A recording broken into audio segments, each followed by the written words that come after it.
ఆర్థిక వ్యవస్థ ఎలా పనిచేస్తుంది అనేది అర్థం చేసుకోవడం ఎప్పుడూ ఆసక్తికరంగానే ఉంటుంది, ముఖ్యంగా మన భారత ఆర్థిక వ్యవస్థ గురించి. అవును. ఈరోజు మనం ఒక చాలా ప్రాథమికమైన అంశం గురించి కొంచెం లోతుగా చర్చిద్దాం. ఈ చర్చకు ఆధారం ఎన్సీఈఆర్టీ 10th క్లాస్ ఆర్థిక శాస్త్ర పాఠ్యపుస్తకంలోని 2వ అధ్యాయం. సరే, దీన్ని విశ్లేషిద్దాం. అసలు ప్రజలు తమ జీవనోపాధి కోసం ఏం చేస్తారు?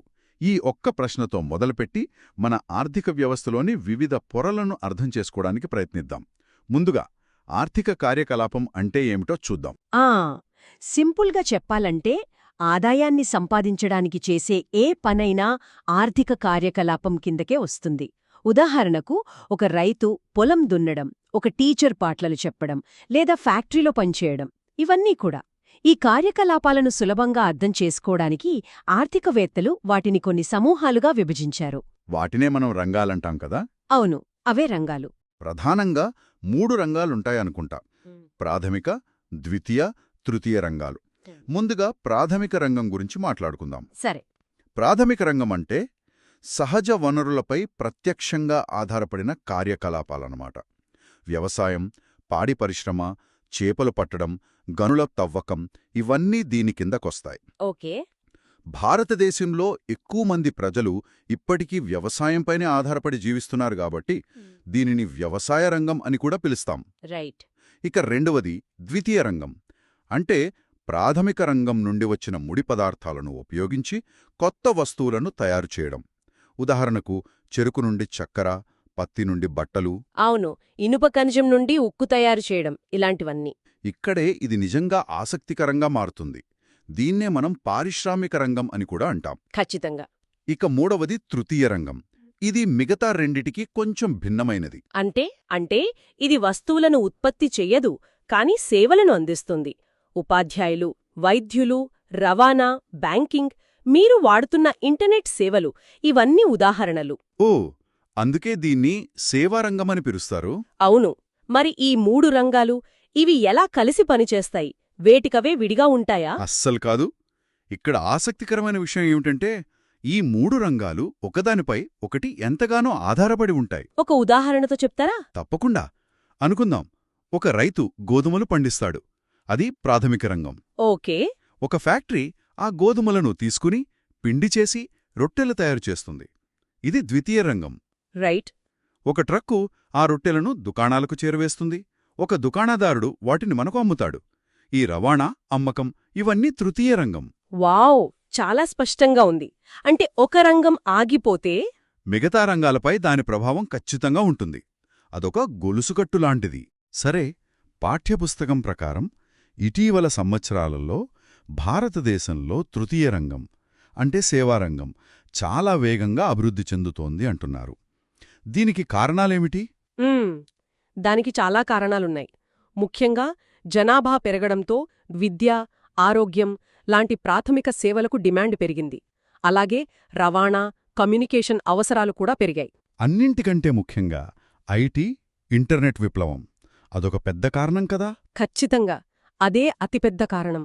మనం దీన్ని పెద్ద చిత్రంతో అనుసంధానిస్తే ప్రస్తుతం భారతదేశ జీడీపీ అంటే స్థూల దేశీయోత్పత్తిలో అత్యధిక వాటా సేవారంగం నుండే వస్తుంది. అయితే ఇక్కడే ఒక ఆశ్చర్యకరమైన వైరుధ్యం ఉంది. జీడీపీకి వ్యవసాయ రంగం వాటా చాలా తక్కువగా ఉన్నప్పటికీ ఇప్పటికీ మన దేశంలో ఎక్కువ మంది ప్రజలు వ్యవసాయంలోనే పనిచేస్తున్నారు. ఈ లెక్క నాకు కొంచెం గందరగోళంగా అనిపిస్తోంది. మీరు చాలా సరైన పాయింట్ను పట్టుకున్నారు. ఇది ప్రచ్ఛన్న నిరుద్యోగం అనే ఒక చాలా ముఖ్యమైన సమస్యను లేవనెత్తుతుంది. ప్రచ్ఛన్న నిరుద్యోగమా? అంటే దాగి ఉన్న నిరుద్యోగమా? ఒక రకంగా అంతే. అంటే అవసరమైన దానికంటే ఎక్కువ మంది ఒక పనిలో నిమగ్నమై ఉండటమన్నమాట. అర్థం కాలేదు, కొంచెం వివరిస్తారా? సరే, ఒక చిన్న పొలముంది అనుకుందాం. ఆ పొలంలో పనిచేయడానికి 3 మనుషులు సరిపోతారు. కాని ఆ రైతు కుటుంబంలో 5 ఉన్నారు. 5 అదే పొలంలో పనిచేస్తున్నారు. ఓకే. ఇప్పుడు ఆ అదనంగా ఉన్న 2 ఆ పని నుండి తీసేసినా మొత్తం పంట ఉత్పత్తి ఏమీ తగ్గదు. ఓ, అంటే వాళ్లున్నా లేకపోయినా ఉత్పత్తి అంతే ఉంటుంది. సరిగ్గా. ఆ అదనంగా ఉన్న 2 పనిచేస్తున్నట్లు కనిపిస్తారు, కాని వాళ్ల ఉత్పాదకత దాదాపు 0. వాళ్లనే ప్రచ్ఛన్న నిరుద్యోగులు అంటారు. ఈ సమస్య ఎక్కువగా గ్రామీణ ప్రాంతాలలో వ్యవసాయంలో కనిపిస్తుంది. సరే, ఇదంతా అర్థమైంది. అంటే కేవలం ఏ రంగంలో పనిచేస్తున్నారనేదే కాదు, పనిచేసే విధానాన్ని బట్టి కూడా రంగాలను విభజించవచ్చా?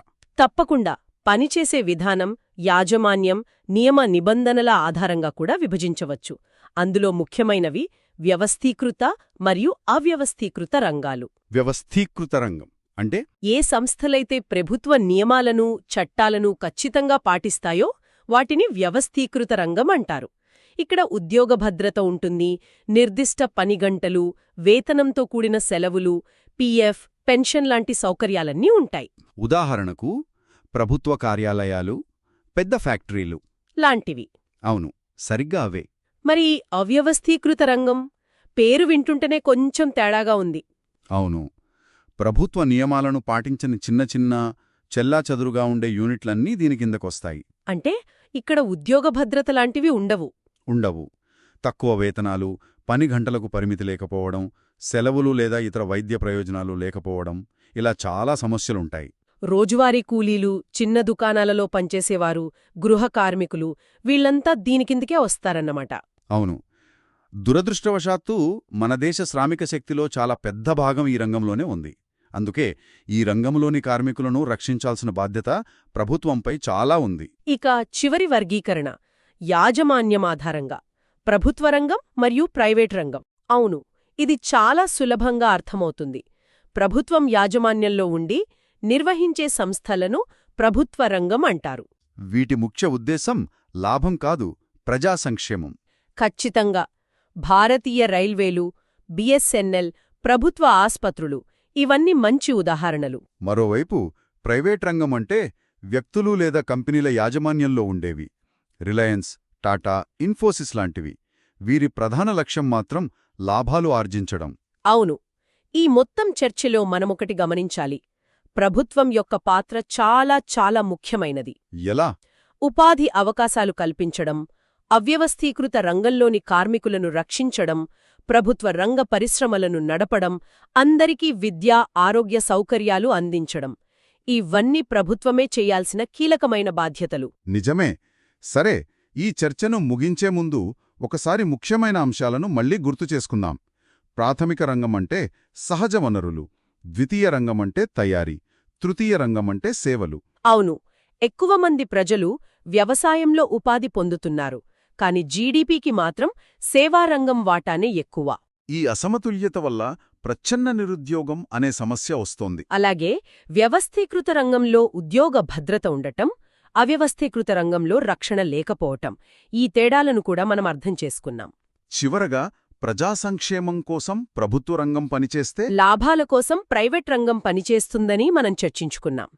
ఈ అధ్యాయం అసలు ప్రజలు ఎలా సంపాదిస్తారు, కొన్ని రంగాలు ఎందుకు వేగంగా అభివృద్ధి చెందుతున్నాయి, ప్రభుత్వ మద్దతు ఎందుకంత ముఖ్యమో చాలా స్పష్టంగా వివరిస్తుంది. ఈ చర్చ మనకు చాలా విషయాలపై స్పష్టతనిచ్చింది.